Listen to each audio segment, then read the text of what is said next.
Hola y bienvenidos. Soy Manuel Viñas, director general de Ampelia Travel Services, y hoy les quiero platicar de uno de los productos indispensables de la oferta turística de España, el Camino de Santiago. En esta serie de videos les contaré todo lo que deben saber para venderlo o recomendarlo, desde qué es y cómo surgió hasta cómo planear la experiencia. A la vez hablaremos de algunas de las rutas más populares y, claro, cómo identificar el camino ideal. Así que pónganse cómodos y empecemos esta gran aventura. ¡Ultrella! Primero lo primero, ¿qué es el Camino de Santiago? Bueno, pues es un conjunto de rutas que recorren los peregrinos procedentes de todas partes del mundo para llegar a Santiago de Compostela, la capital de la región de Galicia en el noreste de España, donde se veneran los restos del apóstol Santiago. Pero más allá que un recorrido, el camino, nombrado primer itinerario cultural de Europa y Patrimonio de la Humanidad por la UNESCO, es un recorrido por más de 12 siglos de historia que permite al peregrino dejar el ajetreo y rutinas de la vida cotidiana, ofreciéndole la oportunidad de tener una introspección personal, intercambiar vivencias con otros peregrinos, convivir con la naturaleza y descubrir la cultura de la ruta jacobea. En pocas palabras, es una experiencia transformativa y única en la vida. Antes de entrar en detalles del camino y cómo es actualmente, me gustaría llevarlos en un breve viaje al pasado para conocer su historia y su origen. Así que vamos a ver una pequeña cápsula que nos preparó el equipo de producción. La historia del Camino de Santiago comienza con el descubrimiento de la tumba de Santiago el Mayor en España. ¿Y quién fue Santiago? Bueno, pues Santiago fue uno de los 12 apóstoles de Jesucristo e hijo de Zebedeo, quien partió de Palestina a Hispania, hoy España y Portugal, para predicar el Evangelio. Tras su regreso a Palestina, fue condenado a muerte por Herodes, y sus restos fueron llevados de vuelta a Hispania. Fue hasta el siglo VIII, en plena Edad Media, que la tumba del apóstol fue descubierta por un ermitaño de nombre Pelayo. Esta noticia llegó a oídos del rey de Asturias, Alfonso II el Casto, quien viajó a Compostela con su familia y los miembros de su corte, y ordenó construir la primera iglesia para depositar los restos del apóstol. Ya en los siglos IX y X, durante la ocupación árabe de España, iniciaron las peregrinaciones a Compostela, y pronto, el camino se convirtió en una ruta de peregrinación y en una fuente de intercambio cultural importantísimo, que permitió a España romper el aislamiento con la llegada de peregrinos provenientes de diferentes partes de Europa.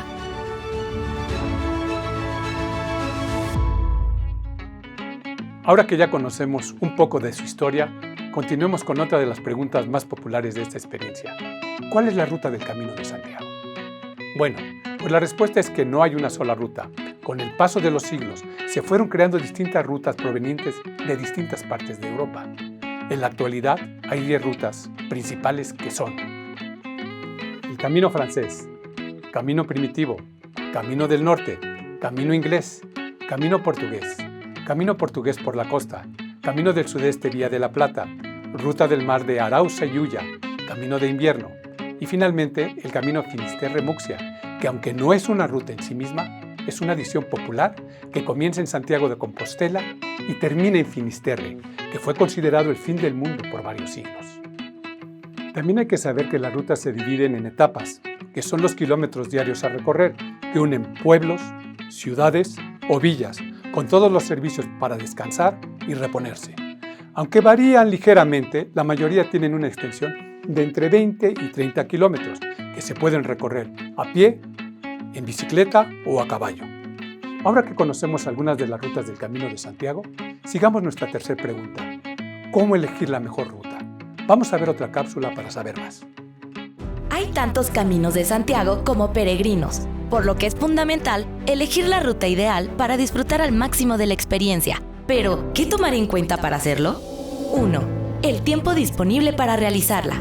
Dependiendo de la ruta seleccionada y de si se quiere hacer completa o solamente ciertos tramos, la experiencia puede durar entre poco menos de una semana hasta casi un mes y medio. El tiempo del recorrido, sin embargo, puede cambiar dependiendo de factores como la condición física, la dificultad del trayecto, el tiempo de descanso o de turismo y el modo de transporte. 2. La condición física. A pesar de que hay rutas para todos los niveles y capacidades, es indudable que el Camino de Santiago requiere caminar o andar en bicicleta por largas distancias, por lo que es necesario prepararse con algunos meses de antelación para evitar lesiones. 3. La orografía de la ruta. Cada una de las rutas tiene características distintas. Por ejemplo, algunas van por las montañas, mientras que otras siguen por la costa o cruzan extensos llanos. 4. A pie o en bicicleta. Otro factor fundamental para elegir el camino perfecto es determinar cómo se va a realizar el camino, si a pie, en bicicleta o a caballo. 5. La época del año. A pesar de que el Camino de Santiago se puede realizar todo el año, hay algunas rutas que solamente están disponibles en ciertas temporadas. Y claro está que el clima tiene un efecto profundo en la experiencia, al afectar desde la disponibilidad de hospedaje hasta el rendimiento y equipaje. 6. Los intereses particulares del peregrino. El último factor a tomar en cuenta son los intereses del peregrino, pues cada ruta pasa por sitios distintos con atractivos turísticos especiales, así como paisajes naturales, oferta gastronómica y experiencias culturales. Ahora ya lo sabes, para todo peregrino hay un camino.